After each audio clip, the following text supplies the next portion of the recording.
सक्षम police times, news 112, सक्षम जनतेचा आवाज। इंधन तुटवड्याच्या अफवांमुळे निर्माण झालेल्या गोंधळाच्या पार्श्वभूमीवर पालघर जिल्हा प्रशासनानं मोठा खुलासा केलाय।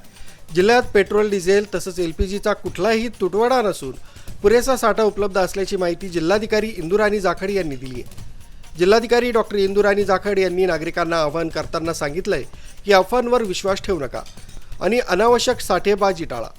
सध्या अफवांमुळे इंधनाची मागणी दुप्पट वाढली असून त्यामुळे काही ठिकाणी कृत्रिम तुटवड्याची परिस्थिती निर्माण होते। प्रशासनानं स्पष्ट केलंय की जिल्ह्यातील सर्व पेट्रोल पंपांवर नियमित पुरवठा सुरू आहे आणि ऑइल कंपन्यांकडून पुरवठ्यात कोणतीही कपात झालेली नाहीये। तरी नागरिकांनी गरजेपुरतंच इंधन घ्यावं असं आवाहन करण्यात आलंय।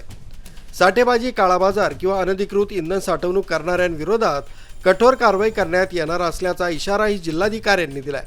यासाठी पोलीस आणि प्रशासन सतर्क असून पेट्रोल पंपांवर विशेष लक्ष ठेवलं जाणार आहे।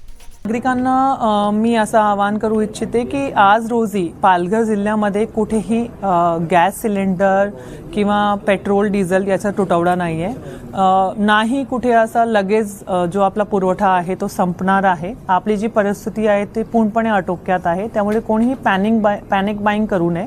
आणि जर समजा आपला असं आढळला की कोणीतरी व्यक्ती गॅस सिलेंडर किंवा पेट्रोल, डिझेल यांची होर्डिंग करण्याचा प्रयत्न करतोय तर तात्काळ जवळच्या पोलीस स्टेशनला किंवा तहसील ऑफिसला किंवा आम्ही जे क्रमांक नंबर दिलेले आहे तिकडे रिपोर्ट करा, जेणेकरून त्यांच्यावरती कारवाई करता येईल। धन्यवाद। अफवांमुळे निर्माण झालेल्या या परिस्थितीत प्रशासनानं नागरिकांना संयम बाळगण्याचं आणि अधिकृत माहितीवरच विश्वास ठेवण्याचं आवाहन केलंय। न्यूज ब्युरो, सक्षम पोलीस टाइम्स, न्यूज 112, पालघर।